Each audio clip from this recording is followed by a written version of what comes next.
condamner Barbie ou de ne l'absoudre que pour les faits qu'on lui reproche réellement, et non pas pour l'entourage médiatique qu'on lui fait. Vous êtes des hommes et des femmes de France. Vous n'êtes pas comme aux États-Unis quand vous êtes jurés enfermés dans une salle, n'ayant pas la possibilité de sortir pendant toute la durée du procès pour que les journaux, ni les télévisions, ni les radios ne vous influencent, parce qu'on considère que vous êtes assez grands, assez adultes pour écouter la radio, pour regarder la télévision sans vous faire influencer. Et pourtant, on a l'impression qu'on peut vous influencer. Je disais, il y a quelques mois à Paris, à un homme que j'ai connu pendant la guerre d'Algérie où nous luttions côte à côte, M. Claude Lanzmann. Je disais à Claude que j'avais vu son film et que c'était un beau film et que je pensais en effet que la mémoire est une œuvre de création, de témoignage, et que la mémoire, sauf pour les infirmes, n'a pas besoin de la drogue d'un procès. Quand on a besoin de la drogue d'un procès, c'est qu'on a une mémoire défaillante. Je disais cela à Claude Lanzmann, et je lui disais à quel point je regrettais que son film ne fût pas diffusé. Eh bien, son film, vous le savez, est diffusé. Et par miracle, pendant les 4 jours de ma plaidoirie. Est-ce que vous ne croyez pas qu'on se moque de vous, qu'on se moque de moi, qu'on se moque de nous tous, qu'on se moque de la France pour des intérêts qui ne sont pas ceux de la France? Je vous ai fait remettre ce matin les petites brochures diffusées par mes adversaires, mes chers confrères, au sujet des enfants d'Isieux. Je voudrais que vous puissiez vous y reporter à nouveau.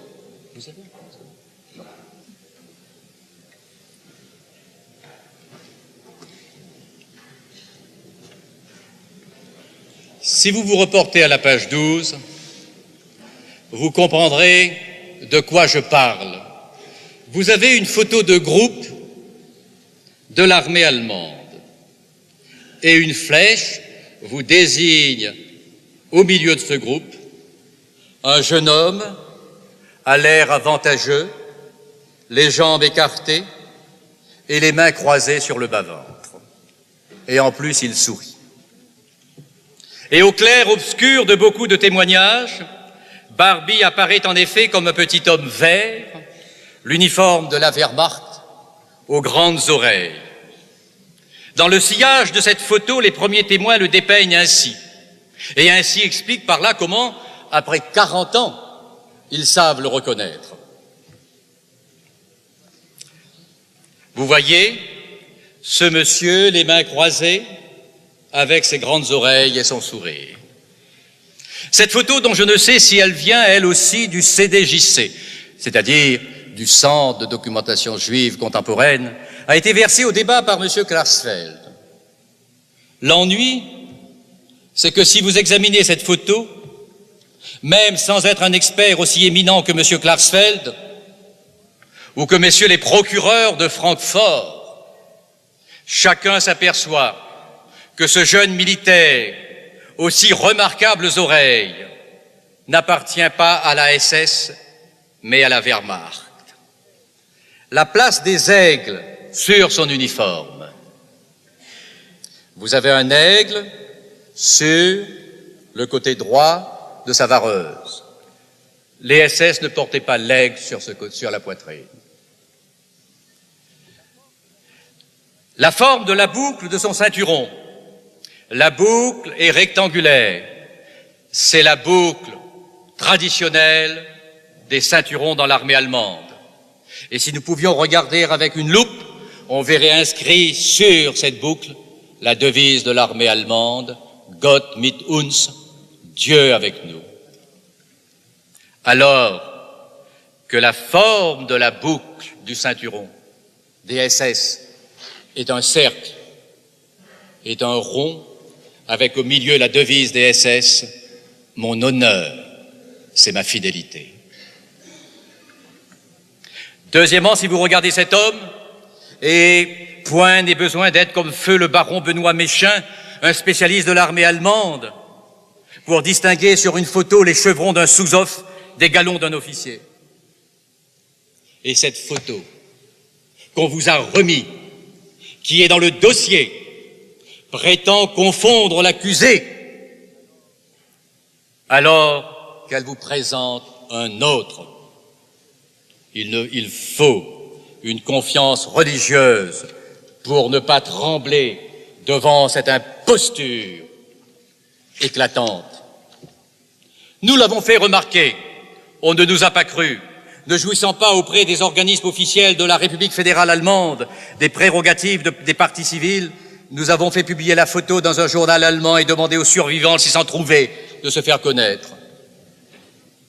Ils se sont fait connaître. Nous connaissons le nom de ce jeune homme. Il n'a rien de commun avec l'Obersturmführer Barbie. Et il suffit de le regarder, ça n'a rien de commun. Mais, me direz-vous, ce n'est pas parce qu'un soldat aux oreilles anormales n'est pas Barbie que Barbie n'aurait pas des oreilles anormales. Certes.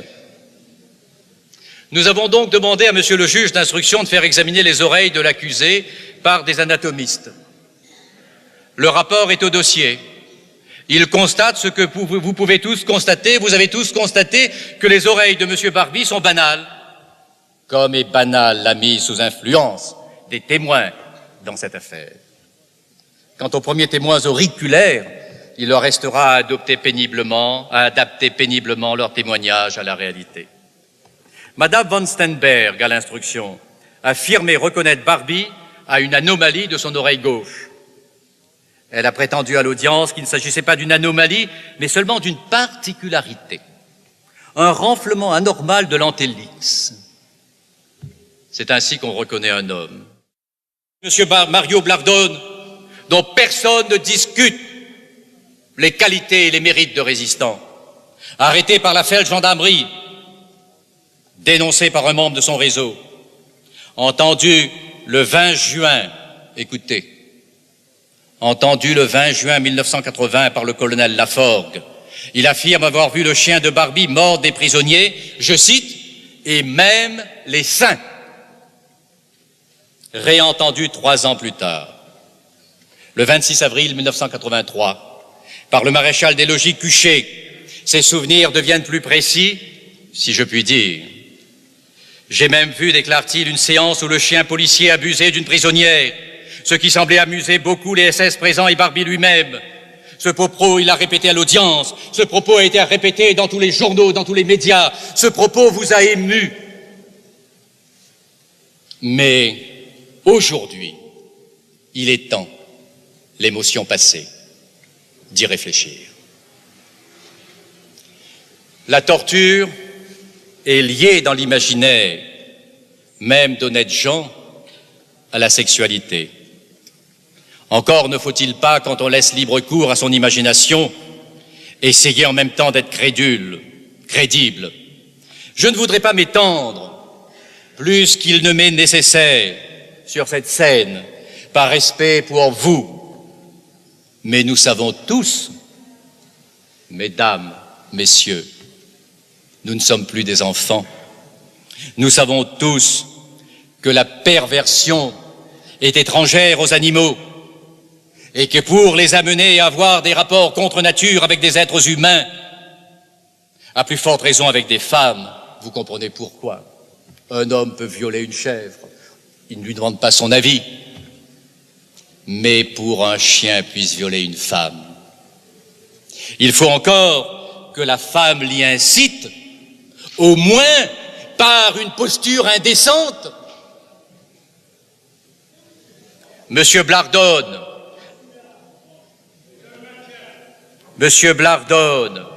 que vous avez entendu et que je n'ai pas interrompu, n'a pas osé aller jusque-là.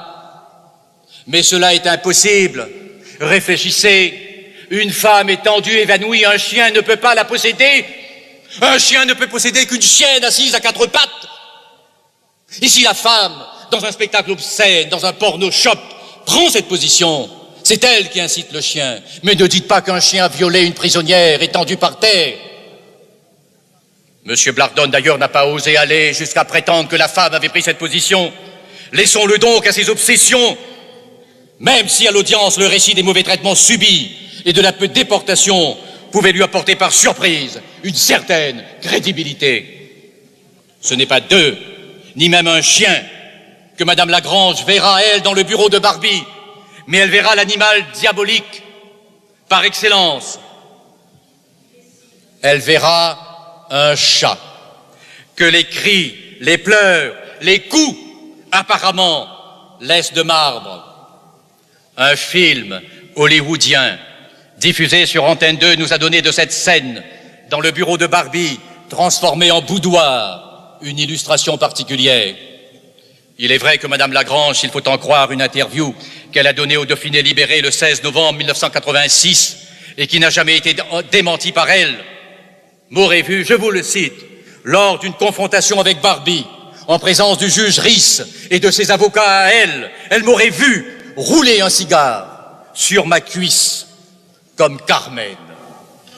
Je cite, silence, madame, je vous en prie. Je cite, non. Maître Vergès, l'avocat de Barbie, a souvent essayé de me désarçonner en roulant tranquillement son cigare sur sa cuisse, puis en m'envoyant la fumée dans le visage.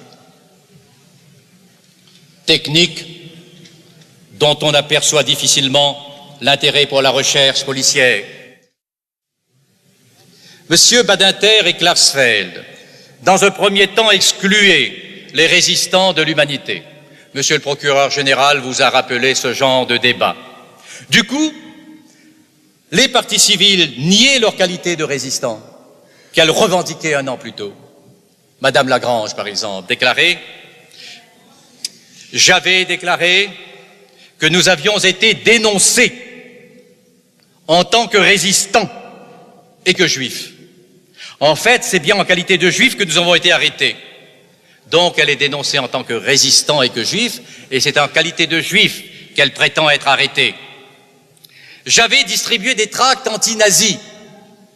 L'on dira que c'est un acte de résistance, mais modeste. Elle dira, comme presque tous les enfants le faisaient. Elle dira, mon père ne faisait pas partie d'un réseau de résistants, mais il distribuait des tracts anti-nazis, comme beaucoup de gens. Comment voulez-vous que nous puissions prendre au sérieux des témoignages qui varient de cette manière, même s'ils rappellent une souffrance réelle, même s'ils rappellent une résistance vécue, alors que leurs variations tendent simplement à accuser Barbie, à le faire condamner parce qu'il incarne tout ce que l'on reproche à l'Allemagne. Mais ici, nous ne sommes pas pour condamner l'Allemagne, nous sommes pour juger un homme. En définitive, est-ce que vous croyez qu'on peut reprocher à Barbie ce qu'il a fait en tant qu'officier de renseignement contre la résistance? Mais enfin, si à l'époque il avait été au bout de mon fusil, je l'aurais tué. Mais si j'avais été au bout du sien, j'aurais admis de la même manière qu'il est tiré. C'était la guerre. Nous n'étions pas là l'un en face de l'autre pour nous faire des mamours. Nous étions là en face de l'autre pour nous tuer. C'était ce qui donnait à notre combat sa noblesse. Et aujourd'hui, on a l'air de reprocher à Barbie de n'avoir pas rejoint la résistance. Mais enfin, c'est absurde. Monsieur le Président, voici donc sur le dernier chef. Je pense que mes adversaires avaient quelque chose à dire. Peut-être est-ce le moment pour eux. Monsieur le Président, les partis civils voudraient savoir si mon confrère Vergès a terminé sa plaidoirie.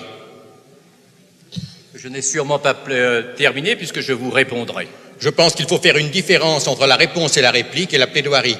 Nous désirons vous avoir entendu entièrement avant d'exercer éventuellement notre droit de réplique. Mais quand j'aurai répondu à votre droit de réplique, vous me répondrez encore. Alors, je dois vous dire... Encore une fois, il y a une différence, Monsieur le Président, entre l'achèvement d'une plaidoirie construite, au moins je l'espère, et une simple réplique à une réplique, ce qu'on appelle techniquement la duplique. Oui. Au tribunal de commerce, oui. 346, si, je crois que les parties civiles ont le droit pour elles. Maître Vergès, la réplique est prévue à la fin de votre plaidoirie. Donc je vous demande de terminer votre plaidoirie. Ils y répliqueront s'ils veulent répliquer. Et ensuite, vous aurez... J'ai le droit aussi, la parole en dernier. Mesdames, Messieurs les jurés, de vous dire avec tout le respect que j'ai pour mes confrères que c'est là une démarche insolite et discourtoise. Je les ai écoutés, je ne les ai jamais interrompus, même quand leur discours m'ennuyait. Je demande le silence, s'il vous plaît. Parce qu'ils ont le droit de dire ce qu'ils veulent, mais ils sont responsables des arguments qu'ils utilisent. J'entendais terminer cette plaidoirie devant vous parce que l'usage devant les cours d'assises est ainsi. Au cours de ma plaidoirie, je n'ai pas fait état, comme certaines parties civiles, de documents qui n'avaient pas été communiqués. Et cependant, elle veut vous imposer, à la fin de ma plaidoirie, encore leur interruption. Que faire?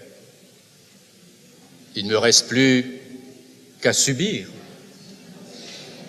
Eh bien, subissons ensemble et faisons comme si nous étions au tribunal de commerce.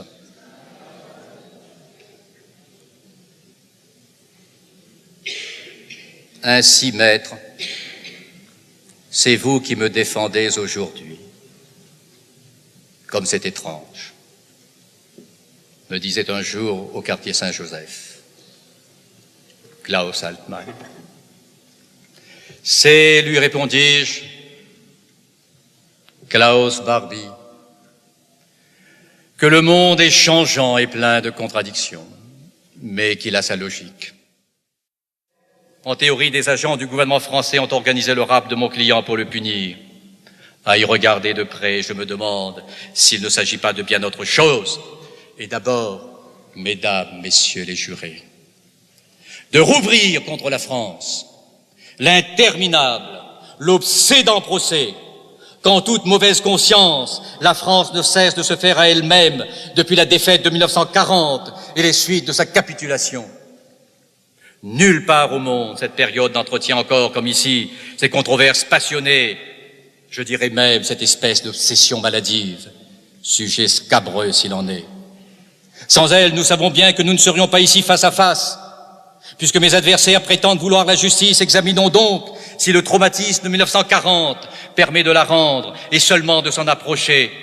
Car enfin, pour que le jeune Barbie arrivât à Lyon avec la Wehrmacht, il a bien fallu qu'avec le général Gamelin, Édouard Daladier, Paul Reynaud et quelques autres à leur tête, des millions de fuyards l'y laissent arriver, avant que de choisir ou de subir, hormis les poignées de résistants de la première heure, la paix douteuse de la collaboration.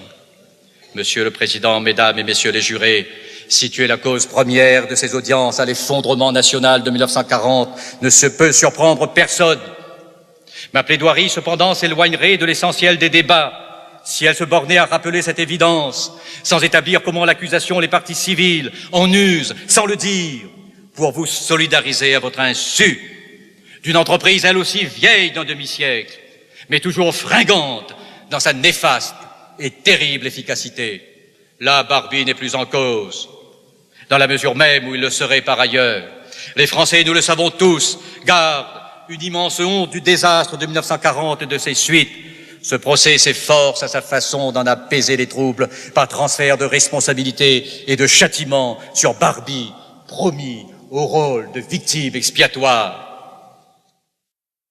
Cette longue et, je le crois, nécessaire plaidoirie était pour vous dire, Monsieur le Président, Messieurs les conseillers, Mesdames et Messieurs les jurés, et à travers vous au peuple français, au nom de l'humanité, au nom de la loi, au nom du droit, au nom de la France, enfin qui n'a que trop souffert de ses faiblesses, trop tardé sur ses remords, bref, trop douté de sa grandeur et de sa vérité.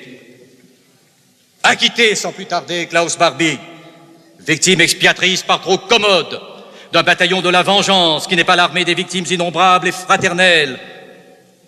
La pauvre, l'immense armée sans visage et sans nom, et qui recrute toujours, encore et aujourd'hui, et toujours et sans relâche. Si la France, si l'humanité attend quelque chose de vous, c'est un acte de courage et de raison, un acte de vérité. Certainement pas un geste de convenance. La France alors s'en trouverait grandie. Répondez non à toutes les questions qui vous seront posées. Maître Vergès, la Cour vous remercie. Monsieur le bâtonnier, la réplique va durer à combien de temps? Quelques minutes, Monsieur le Président. Bien, alors attendez, l'audience est suspendue 20 minutes. Je vais prendre la parole tout de suite, si vous le souhaitez. Non, parce que voyez-vous, il y a la lecture des questions.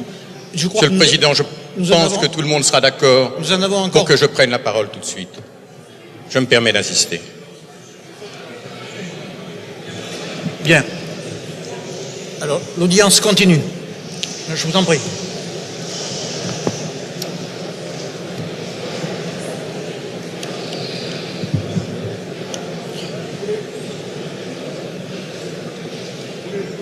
Non, Voulez-vous reprendre vos places, s'il vous plaît? Oui, silence, s'il vous plaît. Oui.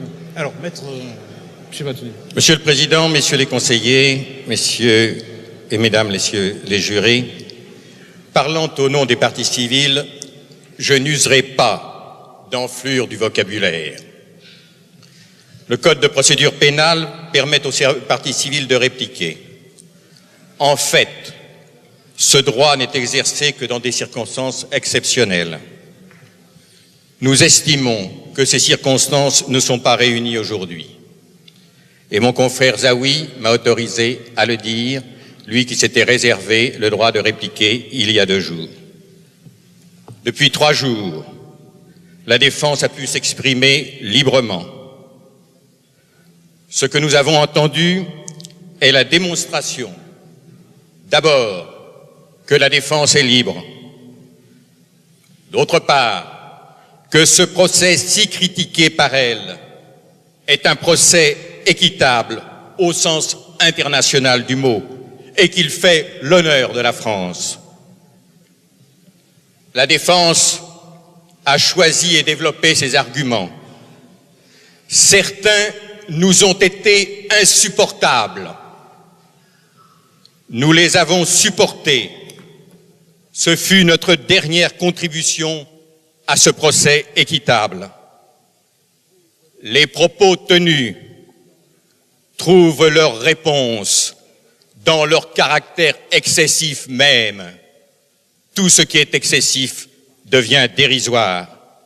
Nous n'acceptons pas ces arguments, mais nous laissons le soin au dossier qui est devant vous, aux témoins que vous avez entendus, à nos plaidoiries dont nous sommes sûrs que vous avez le souvenir, au réquisitoire de Monsieur le procureur général, pour vous apporter les éléments pour répondre en pleine liberté, en juré libre que vous êtes à la face de la France, à la face du monde, la réponse aux questions qui vous seront lues tout à l'heure.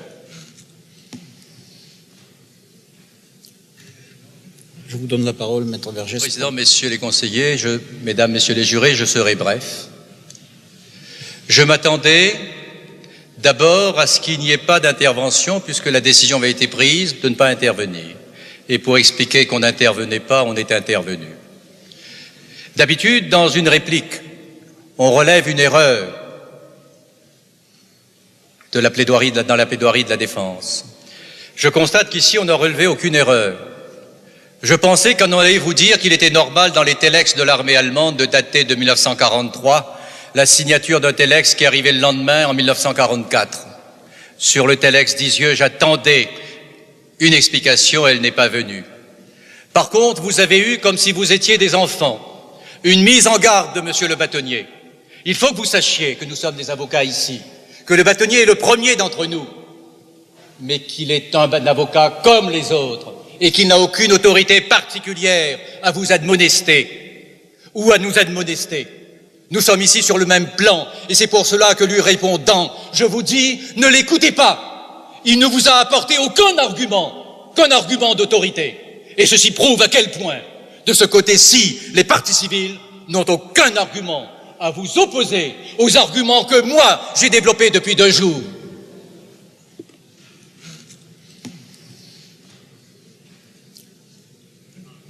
Je demande au service d'ordre d'introduire l'accusé, s'il vous plaît.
Madame Billot, vous allez traduire à l'accusé. Vous vous levez, monsieur l'accusé, s'il vous plaît.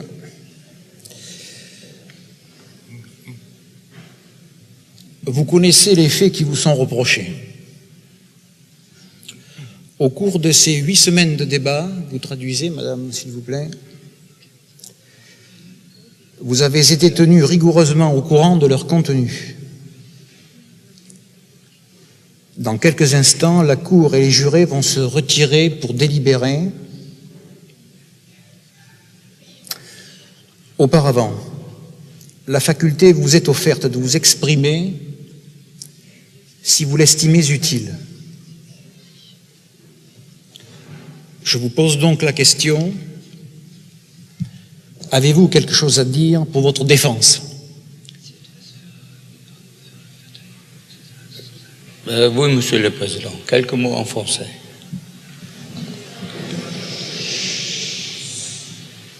Je n'ai pas commis la rafle des yeux. Je n'ai eu jamais le pouvoir de décider des déportations. J'ai combattu la résistance, que je respecte, avec dureté. Mais c'était la guerre, et la guerre, c'est fini. Merci. Asseyez-vous. Les débats sont terminés.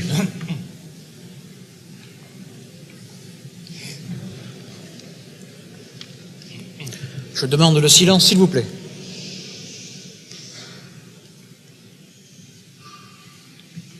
J'ordonne que le dossier de la procédure soit déposé entre les mains du greffier de la cour d'assises, à l'exception des arrêts de renvoi de la chambre d'accusation que je conserve en vue de la délibération. Voici les questions auxquelles la Cour et le jury auront à répondre. Ces questions sont posées dans les termes mêmes de l'arrêt de renvoi. Leur lecture n'est pas obligatoire, mais je vais quand même en donner une lecture intégrale avec mes assesseurs.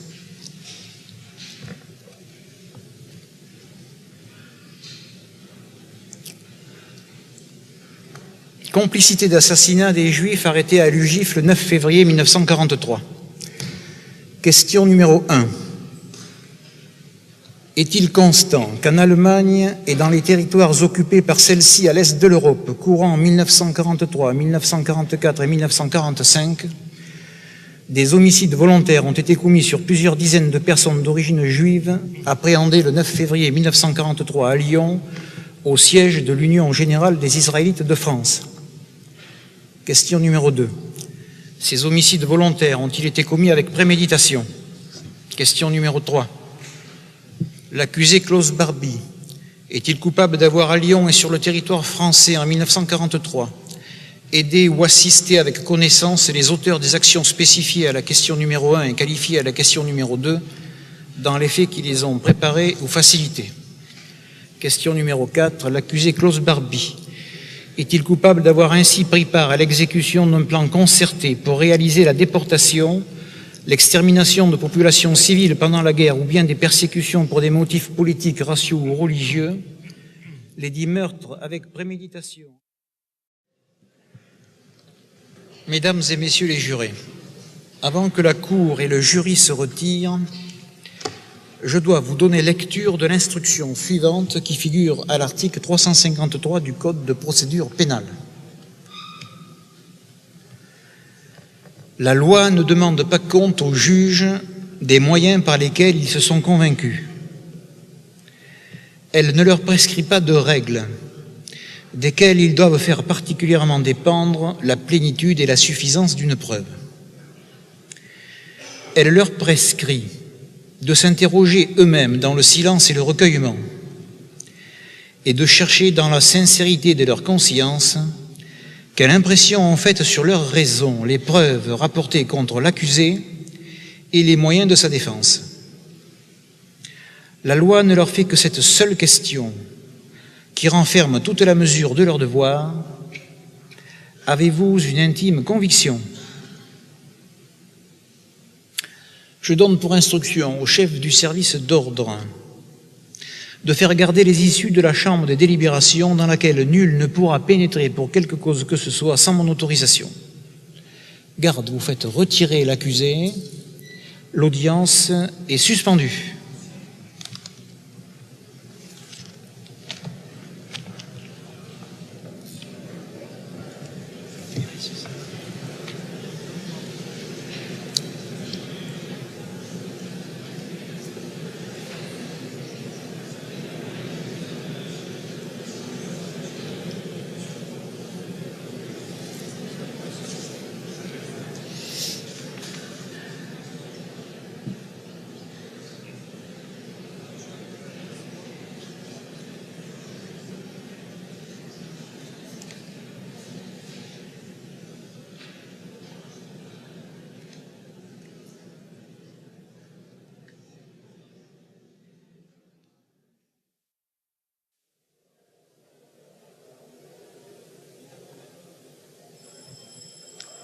La Cour.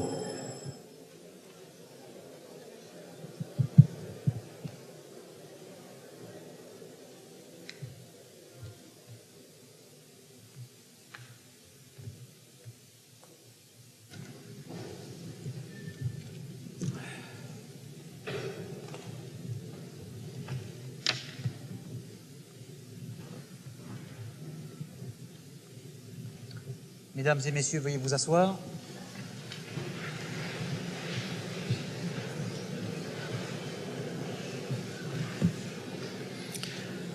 L'audience est reprise.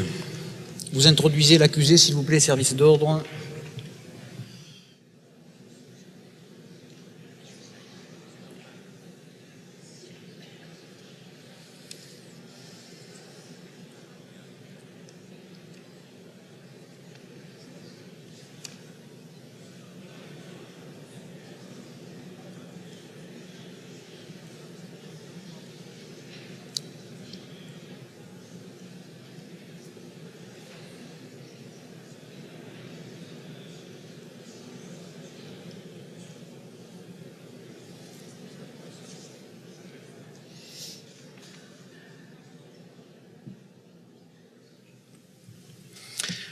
Bien. Accusé Klaus Barbie, veuillez vous lever, s'il vous plaît. Et l'interprète, vous allez traduire, je parlerai lentement, au fur et à mesure. Voici les réponses de la Cour et du jury aux questions posées. À toutes les questions relatives à la culpabilité et aux circonstances aggravantes, c'est-à-dire à toutes les questions qui portent le numéro 1 jusqu'au numéro 340, dont j'ai donné lecture tout à l'heure, il a été répondu oui à la majorité de 8 voix au moins. À la question numéro 341, existe-t-il des circonstances atténuantes en faveur de l'accusé Klaus Barbie? Il a été répondu non à la majorité de 8 voix au moins.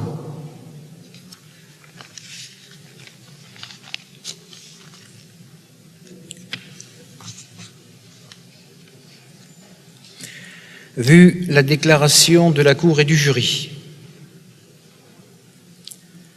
attendu que des faits reconnus constants par la Cour et le jury à la majorité de 8 voix au moins, il résulte que Klaus Barbie s'est rendu coupable,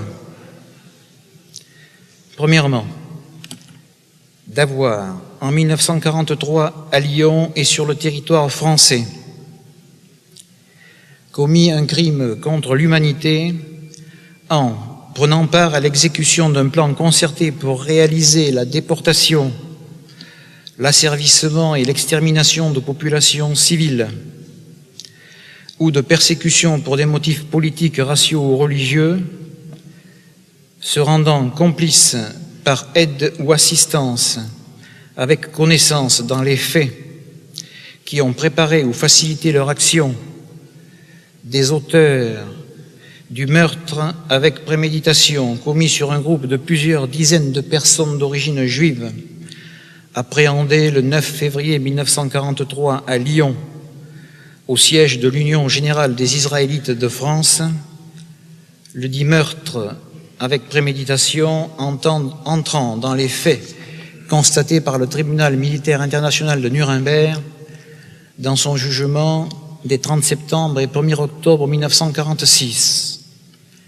Crime prévu par l'article 6, alinéa 2C et 6, dernier alinéa du statut du tribunal militaire international de Nuremberg, la résolution des Nations Unies du 13 février 1946, la loi française du 26 décembre 1964, par les articles 60, 295, 296, 297 du Code pénal français est puni par les articles 59 et 302 du même Code. Deuxièmement, d'avoir, en 1944 à Lyon et sur le territoire français, attendu qu'il résulte de la même déclaration de la Cour et du jury, qu'à la majorité de 8 voix au moins, il n'existe pas de circonstances atténuantes en faveur de l'accusé. Attendu que les faits ci-dessus déclarés constants par la Cour et le jury sont prévus et réprimés par les articles déjà cités du Code pénal, vu les 10 articles, et en outre les articles 7, 28, 29 et 36 du Code pénal. Faisant application des 10 articles dont il a été donné lecture entendue, messieurs les conseils de la défense de ces articles. Je donne lecture de l'ensemble de tous ces articles. Je vous remercie. Lecture entendue, je vous remercie. Condamne à la majorité Klaus Barbie à la peine de la réclusion criminelle à perpétuité et le condamne également aux dépens.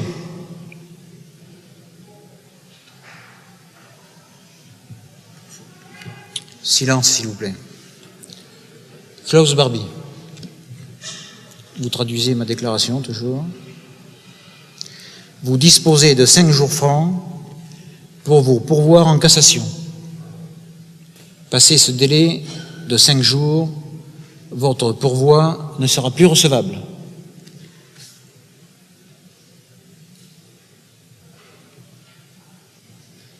Traduction faite. Mesdames et messieurs les jurés, vous êtes libres définitivement. Je vous remercie de la civilité dont vous avez fait preuve au cours de ces 8 semaines. L'audience criminelle est levée.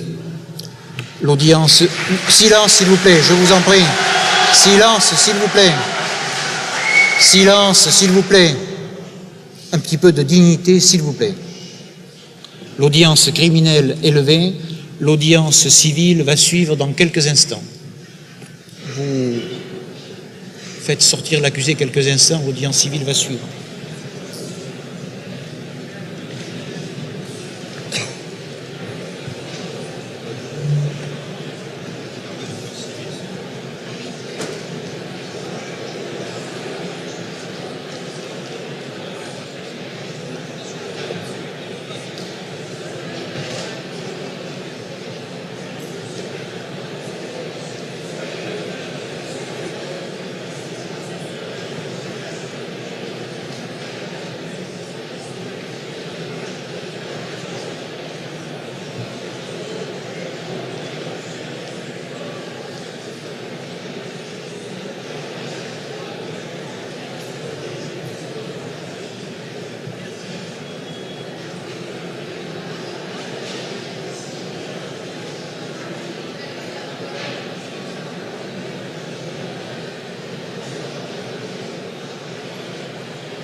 La Cour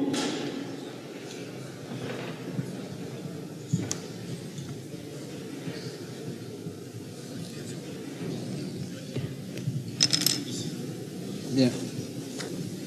Asseyez-vous, messieurs, dames.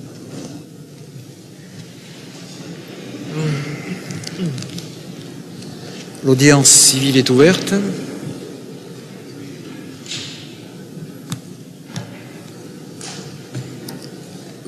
Exposez-nous votre problème, maître Boïta.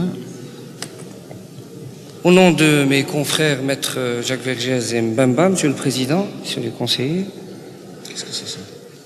nous demandons que cette audience civile soit reportée dans la mesure du possible à la date du 11 de ce mois pour pouvoir éventuellement soulever des moyens de droit sur le problème des réparations civiles. Si les parties civiles sont consentantes.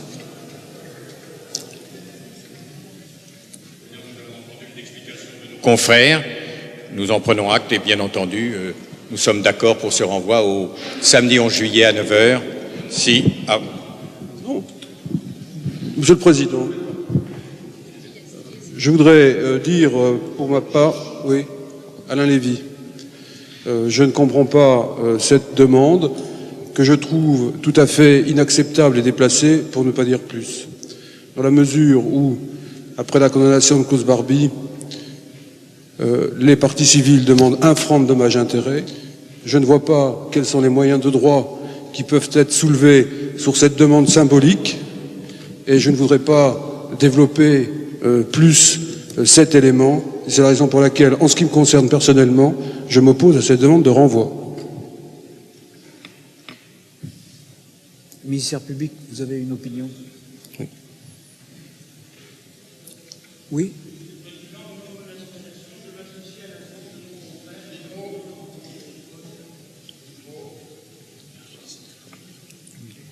Président. Oui, maître Paul. Maître Paul du barreau de Lyon, Monsieur le Président, Messieurs de la Cour, au nom de l'association Les Fils des Tués que j'ai l'honneur de représenter, je m'associe à la déclaration de mon confrère et je m'oppose formellement au renvoi de cette audience civile. Maître Liebman, je crois que vous avez demandé Monsieur le la parole. Président, au nom des 87 parties civiles que nous représentons, Maître Klarsfeld, Zelmati et moi-même, nous vous demandons de ne pas donner satisfaction à la demande de la défense, dans la mesure où nous sollicitons pour chacune des parties civiles le franc symbolique de dommages-intérêts. Même demande de ma part, Monsieur le Président, Messieurs de la Cour. Monsieur le Président, au nom de ceux de la Libération, présentés par Maître Paul Lombard et Yann Castelli, et moi, François Laffion, nous ne nous opposons pas à la demande de renvoi de Maître Gouaïtia.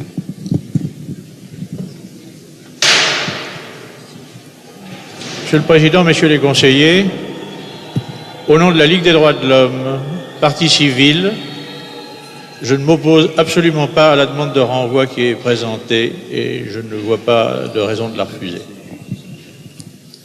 Oui. Si les parties civiles, Monsieur le Président, excusez-moi, je souhaiterais quand même répliquer si les parties civiles ont terminé de leurs interventions. Oui, si les parties civiles ont terminé leurs interventions, je souhaiterais, dans la mesure du possible, quand même répliquer très très brièvement. Il ne s'agit pas du montant de certaines réparations, qu'elles soient d'un montant de 1 franc ou de 100 francs ou de plus. Le problème est un problème de principe et un problème de droit. Nous avons des moyens de droit, il est 1h du matin, nous avons des moyens de droit à soulever. Je pense que c'est un droit que nous devons exercer, qu'il n'y a pas lieu de s'y opposer, il n'y a pas de raison juridique de s'y opposer. Monsieur le Président, je veux dire, il faut qu'on en dise un peu plus. Si vous avez des moyens de droit à soulever, vous avez eu le temps d'y songer, le temps de les préparer, c'est tout à fait votre droit de soulever des moyens, mais pas tout à coup par surprise et contrairement à tous les usages, de demander un renvoi en indiquant qu'éventuellement vous vous réservez de soulever nous ne savons quels moyens. Il n'y a aucune surprise, elle est simplement, la surprise vient de la décision que nous ne pouvions pas prévoir, donc tout simplement. Et vous pouviez en tout cas l'envisager. Et puisque nous l'avons envisagé, nous allons d'abord relire vos mémoires, les examiner d'une manière approfondie, ensuite vous répondre.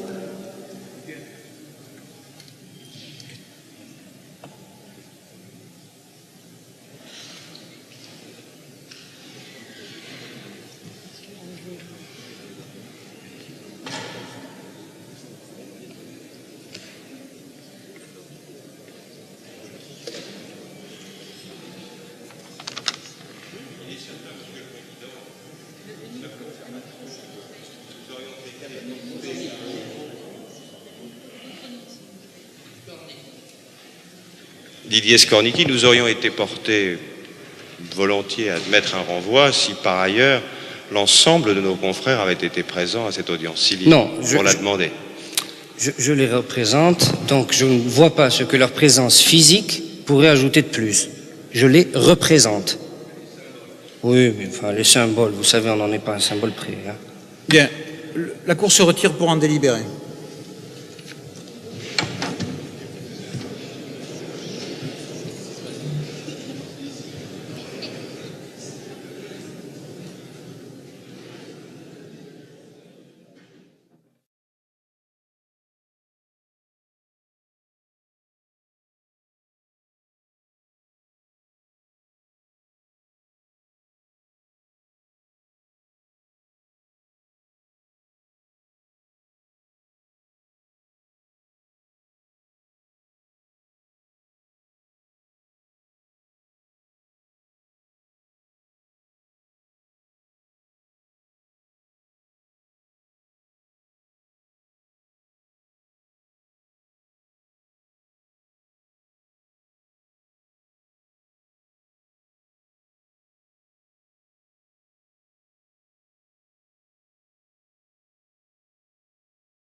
Les parties civiles demandent 1 franc de dommages-intérêts.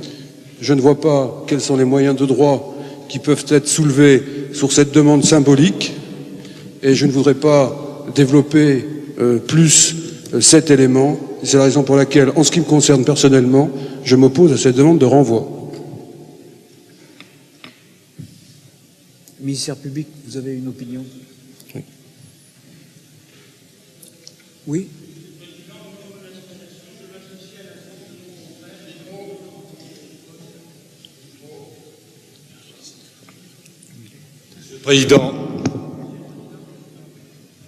Oui, Maître Paul. Maître Paul du barreau de Lyon, Monsieur le Président, Messieurs de la Cour, au nom de l'association Les Fils d'Étui que j'ai l'honneur de représenter, je m'associe à la déclaration de mon confrère et je m'oppose formellement au renvoi de cette audience civile.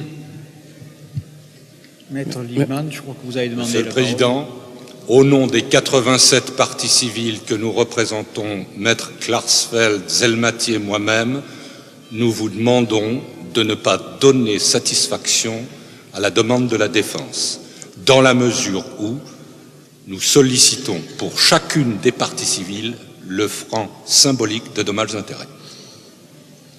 Même demande de ma part, Monsieur le Président, Messieurs de la Cour.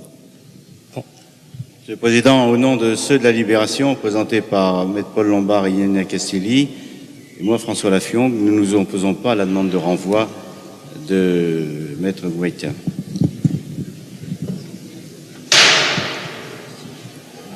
Monsieur le Président, Messieurs les conseillers, au nom de la Ligue des droits de l'homme, partie civile, je ne m'oppose absolument pas à la demande de renvoi qui est présentée et je ne vois pas de raison de la refuser. Oui. Si les parties civiles, Monsieur le Président, excusez-moi, je souhaiterais quand même répliquer si les parties civiles ont terminé de leurs interventions. Oui, si les parties civiles ont terminé leurs interventions, je souhaiterais, dans la mesure du possible, quand même répliquer très très brièvement. Il ne s'agit pas du montant de certaines réparations, qu'elles soient d'un montant de 1 franc ou de 100 francs ou de plus. Le problème est un problème de principe et un problème de droit. Nous avons des moyens de droit, il est 1h du matin, nous avons des moyens de droit à soulever. Je pense que c'est un droit que nous devons exercer, qu'il n'y a pas lieu de s'y opposer, il n'y a pas de raison juridique de s'y opposer. Monsieur le Président, je veux dire, il faut qu'on en dise un peu plus. Si vous avez des moyens de droit à soulever, vous avez eu le temps d'y songer, le temps de les préparer, c'est tout à fait votre droit de soulever des moyens, mais pas tout à coup par surprise et contrairement à tous les usages, de demander à vous opposer aux arguments que moi j'ai développés depuis 2 jours.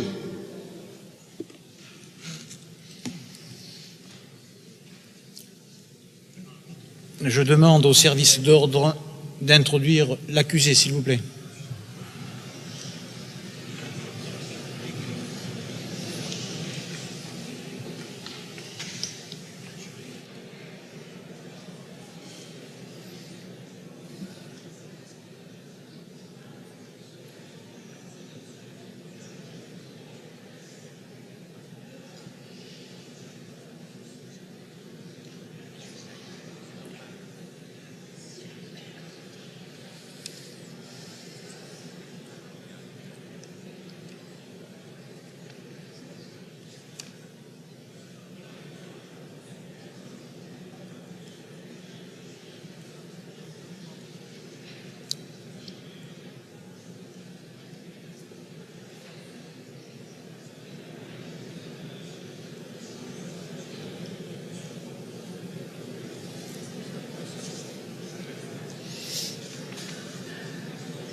Madame Billot, vous allez traduire à l'accusé. Vous vous levez, monsieur l'accusé, s'il vous plaît.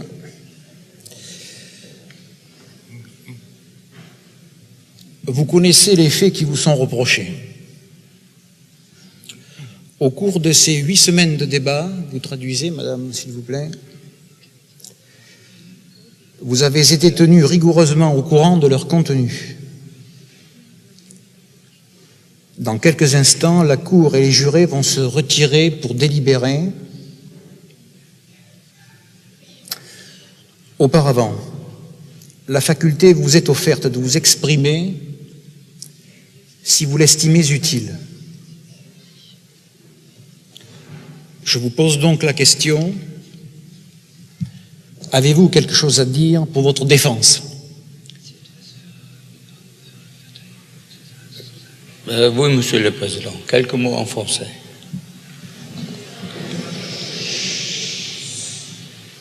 Je n'ai pas commis la rafle des yeux.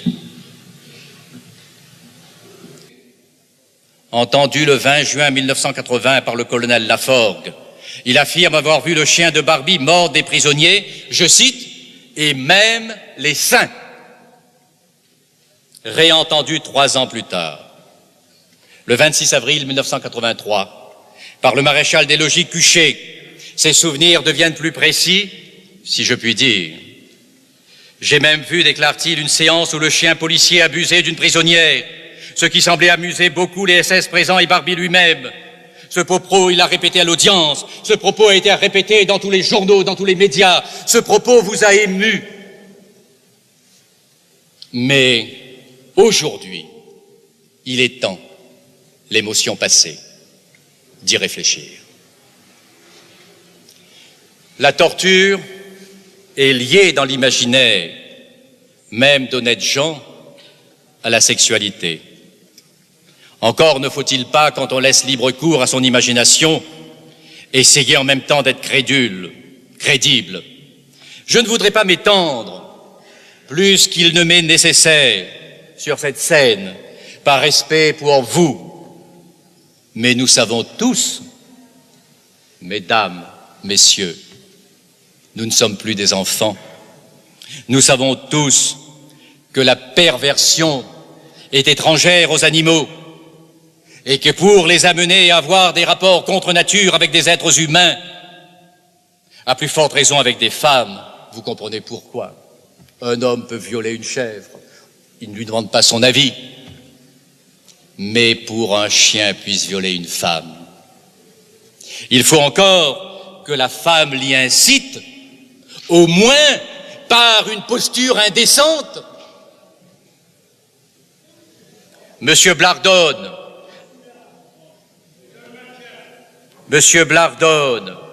que vous avez entendu et que je n'ai pas interrompu, n'a pas osé aller jusque-là. Mais cela est impossible. Réfléchissez, une femme étendue, évanouie, un chien ne peut pas la posséder. Un chien ne peut posséder qu'une chienne assise à 4 pattes. Et si la femme, dans un spectacle obscène, dans un porno shop, prend cette position, c'est elle qui incite le chien. Mais ne dites pas qu'un chien a violé une prisonnière étendue par terre. Monsieur Blardone, d'ailleurs, n'a pas osé aller jusqu'à prétendre que la femme avait pris cette position.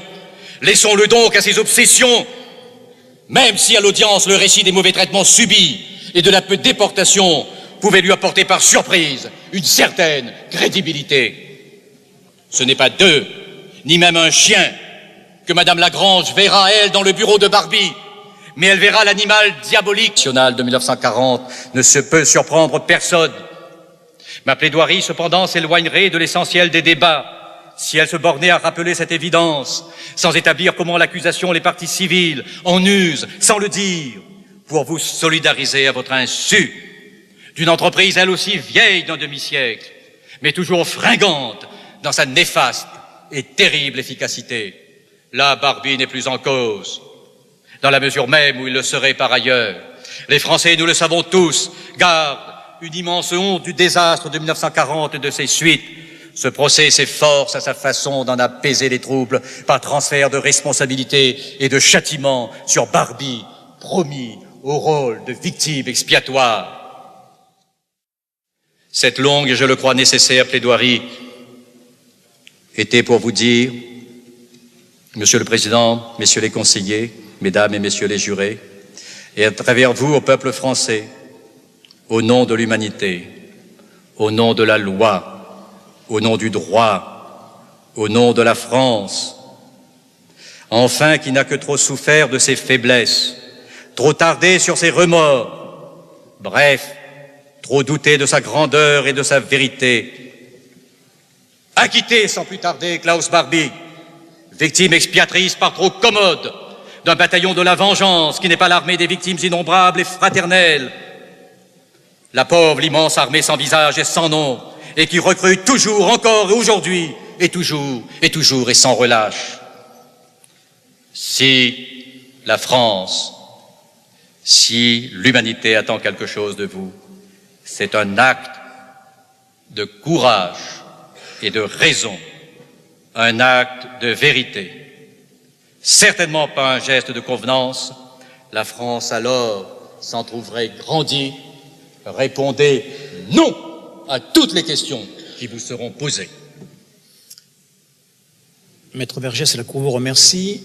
Monsieur le bâtonnier, la réplique va durer à combien de temps? Quelques minutes, Monsieur le Président. Bien, alors attendez, l'audience est suspendue 20 minutes. Je vais prendre la parole tout de suite, si vous le souhaitez. Non, parce que voyez-vous, il y a la lecture des questions. Je crois Monsieur le Président, je pense que tout le monde sera d'accord pour que je prenne la parole tout de suite. Je me permets d'insister. Bien. Alors, l'audience continue.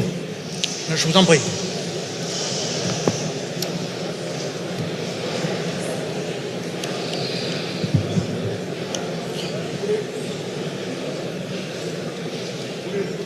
Non, Voulez-vous reprendre vos places, s'il vous plaît? Oui, silence, s'il vous plaît. Oui. Alors, maître, monsieur Bâtonnier. Vous répondrez. Je pense qu'il faut faire une différence entre la réponse et la réplique et la plaidoirie. Nous désirons vous avoir entendu entièrement avant d'exercer éventuellement notre droit de réplique. Mais quand j'aurai répondu à votre droit de réplique, vous me répondrez encore. Alors, je dois vous dire... Encore une fois, il y a une différence, Monsieur le Président, entre l'achèvement d'une plaidoirie construite, au moins je l'espère, et une simple réplique à une réplique, ce qu'on appelle techniquement la duplique. Oui, oui. Au tribunal de commerce, oui. 346, ici, je crois que les parties civiles ont le droit pour elles. Maître Vergès, la réplique est prévue à la fin de votre plaidoirie. Donc je vous demande de terminer votre plaidoirie. Ils y répliqueront s'ils veulent répliquer. Et ensuite, vous aurez... J'ai le droit aussi, la parole en dernier. Mesdames, Messieurs les jurés, de vous dire avec tout le respect que j'ai pour mes confrères que c'est là une démarche insolite et discourtoise. Je les ai écoutés, je ne les ai jamais interrompus, même quand leur discours m'ennuyait. Je demande le silence, s'il vous plaît. Parce qu'ils ont le droit de dire ce qu'ils veulent, mais ils sont responsables des arguments qu'ils utilisent. J'entendais terminer cette plaidoirie devant vous parce que l'usage devant les cours d'assises est ainsi. Au cours de ma plaidoirie, je n'ai pas fait état, comme certaines parties civiles, de documents qui n'avaient pas été communiqués. Et cependant, elle veut vous imposer, à la fin de ma plaidoirie, encore leur interruption. Que faire? Il ne me reste plus qu'à subir. Eh bien, subissons ensemble et faisons comme si nous étions au tribunal de commerce.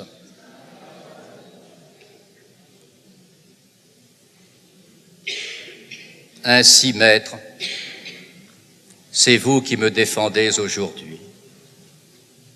Comme c'est étrange, me disait un jour au quartier Saint-Joseph Klaus Altmann. C'est, lui répondis-je, Klaus Barbie, que le monde est changeant et plein de contradictions, mais qu'il a sa logique. En théorie, des agents du gouvernement français ont organisé le rap de mon client pour le punir. À y regarder de près, je me demande s'il ne s'agit pas de bien autre chose. Et d'abord, mesdames, messieurs les jurés, de rouvrir contre la France l'interminable, l'obsédant procès, qu'en toute mauvaise conscience, la France, quand on a besoin de la drogue d'un procès, c'est qu'on a une mémoire défaillante. Je disais cela à Claude Lanzmann, et je lui disais à quel point je regrettais que son film ne fût pas diffusé. Eh bien, son film, vous le savez, est diffusé. Et par miracle, pendant les 4 jours de ma plaidoirie. Est-ce que vous ne croyez pas qu'on se moque de vous, qu'on se moque de moi, qu'on se moque de nous tous, qu'on se moque de la France pour des intérêts qui ne sont pas ceux de la France? Je vous ai fait remettre ce matin les petites brochures diffusées par mes adversaires, mes chers confrères, au sujet des enfants d'Isieux. Je voudrais que vous puissiez vous y reporter à nouveau.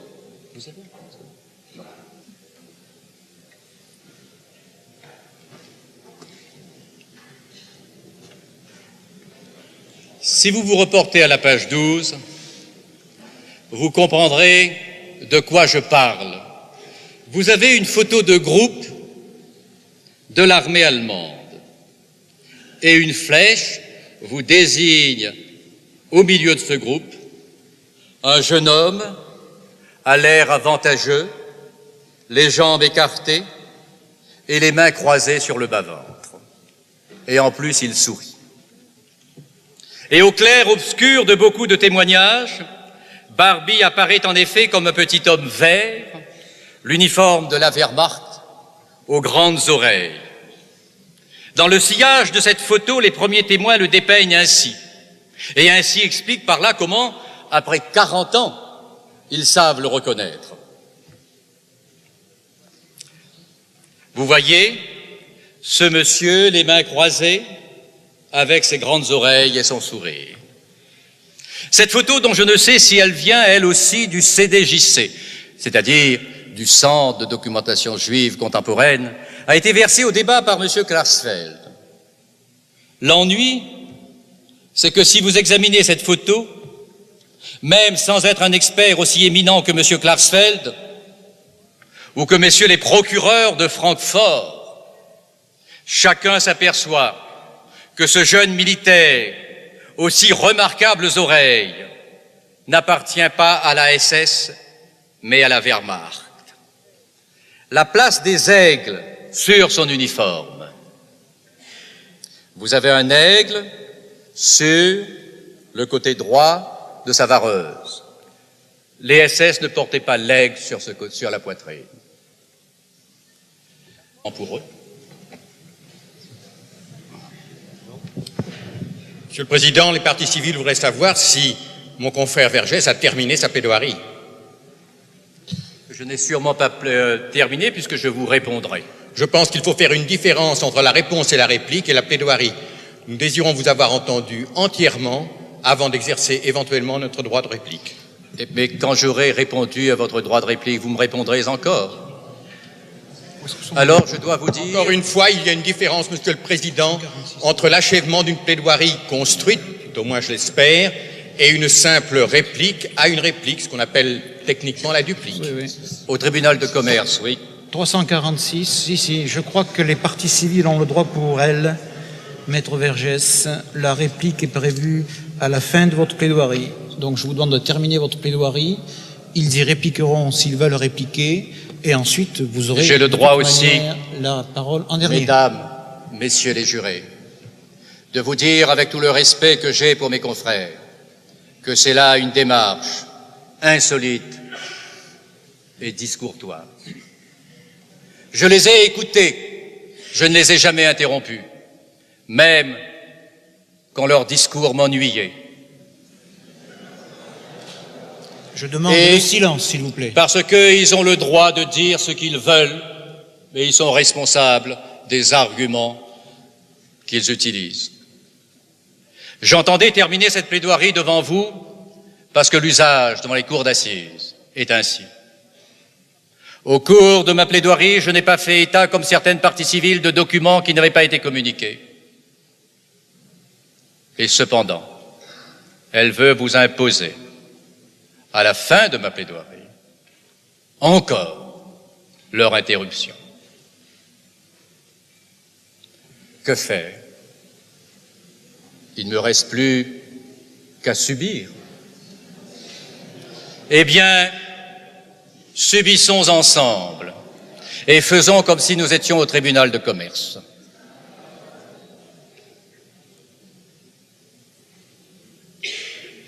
Ainsi, maître, c'est vous qui me défendez aujourd'hui. Comme c'est étrange, me disait un jour au quartier Saint-Joseph Klaus Altmann. C'est, lui répondis-je, Klaus Barbie, que le monde est changeant et plein de contradictions, mais qu'il a sa logique. En théorie, des agents du gouvernement français ont organisé le rap de mon client pour le punir. À y regarder de près, je me demande s'il ne s'agit pas de... Mais je vais quand même en donner une lecture intégrale avec mes assesseurs.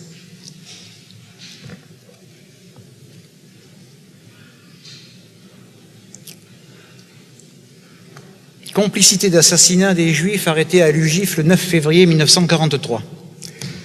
Question numéro 1.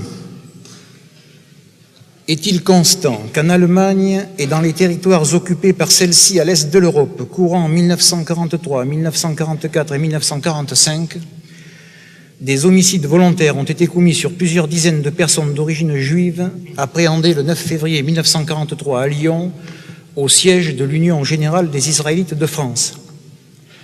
Question numéro 2. Ces homicides volontaires ont-ils été commis avec préméditation? Question numéro 3. L'accusé Klaus Barbie est-il coupable d'avoir à Lyon et sur le territoire français en 1943 aidé ou assisté avec connaissance les auteurs des actions spécifiées à la question numéro 1 et qualifiées à la question numéro 2 dans les faits qui les ont préparés ou facilités? Question numéro 4. L'accusé Klaus Barbie est-il coupable d'avoir ainsi pris part à l'exécution d'un plan concerté pour réaliser la déportation, l'extermination de populations civiles pendant la guerre ou bien des persécutions pour des motifs politiques, raciaux ou religieux, les dits meurtres avec préméditation? Mesdames et messieurs les jurés, avant que la Cour et le jury se retirent, je dois vous donner lecture de l'instruction suivante qui figure à l'article 353 du Code de procédure pénale. La loi ne demande pas compte aux juges des moyens par lesquels ils se sont convaincus. Elle ne leur prescrit pas de règles, desquelles ils doivent faire particulièrement dépendre la plénitude et la suffisance d'une preuve. Elle leur prescrit de s'interroger eux-mêmes dans le silence et le recueillement, et de chercher dans la sincérité de leur conscience quelle impression ont faite sur leur raison les preuves rapportées contre l'accusé et les moyens de sa défense. La loi ne leur fait que cette seule question qui renferme toute la mesure de leur devoir. Avez-vous une intime conviction? Je donne pour instruction au chef du service d'ordre de faire garder les issues de la chambre des délibérations dans laquelle nul ne pourra pénétrer pour quelque cause que ce soit sans mon autorisation. Garde, vous faites retirer l'accusé. L'audience est suspendue.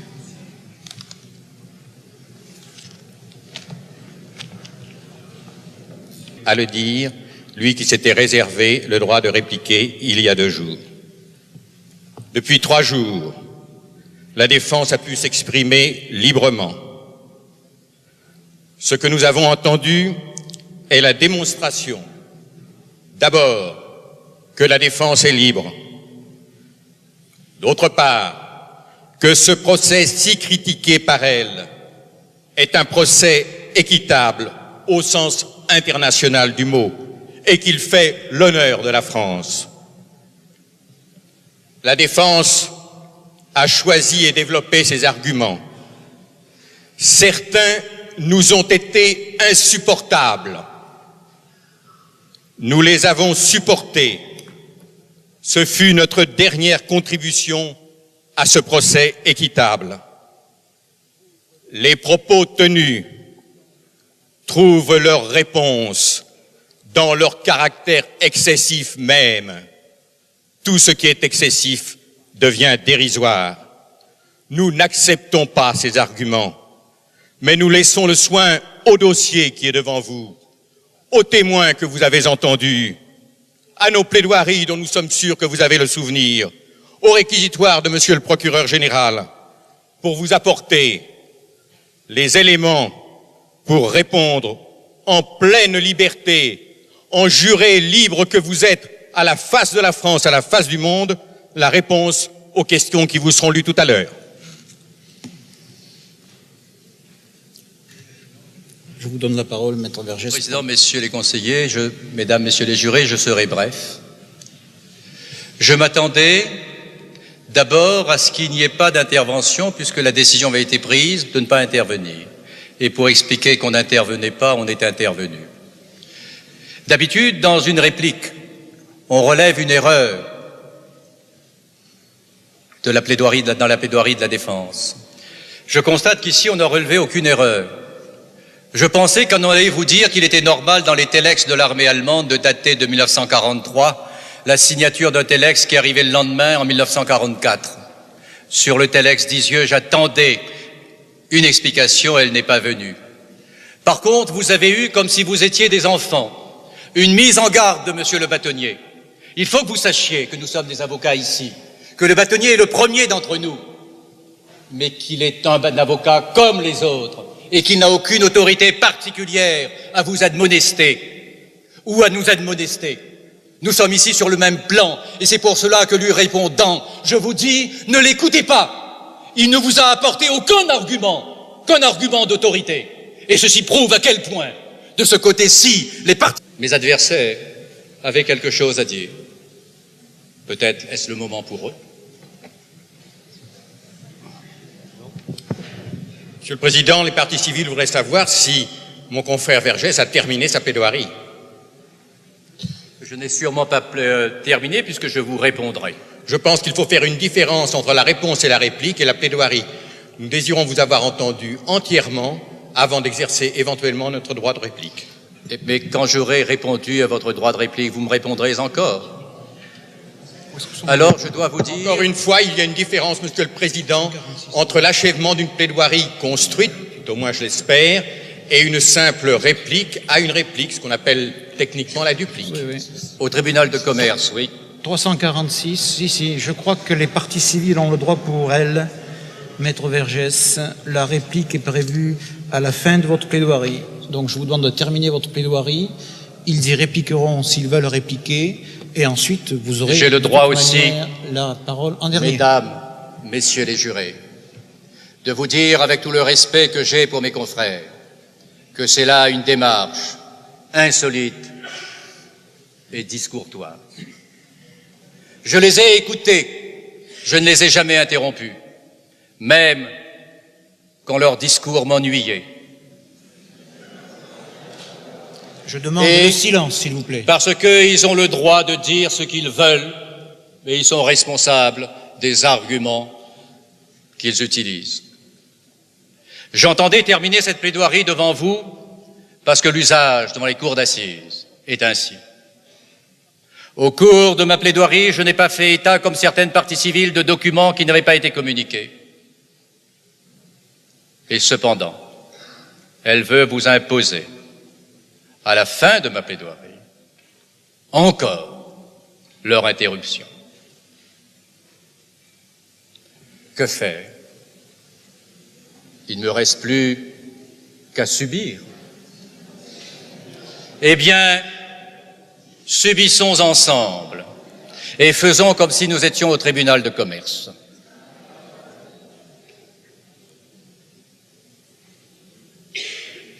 Ainsi, maître, c'est vous qui me défendez aujourd'hui. Comme c'est étrange, me disait un jour au quartier Saint-Joseph Klaus Altmann. C'est, lui répondis-je, Klaus Barbie, que le monde est changeant et plein de contradictions, mais qu'il a sa logique. En théorie, des agents du gouvernement français ont organisé le rap de mon client. Pour les infirmes, n'a pas besoin de la drogue d'un procès. Quand on a besoin de la drogue d'un procès, c'est qu'on a une mémoire défaillante. Je disais cela à Claude Lanzmann, et je lui disais à quel point je regrettais que son film ne fût pas diffusé. Eh bien, son film, vous le savez, est diffusé. Et par miracle, pendant les 4 jours de ma plaidoirie. Est-ce que vous ne croyez pas qu'on se moque de vous, qu'on se moque de moi, qu'on se moque de nous tous, qu'on se moque de la France pour des intérêts qui ne sont pas ceux de la France? Je vous ai fait remettre ce matin les petites brochures diffusées par mes adversaires, mes chers confrères, au sujet des enfants d'Isieux. Je voudrais que vous puissiez vous y reporter à nouveau.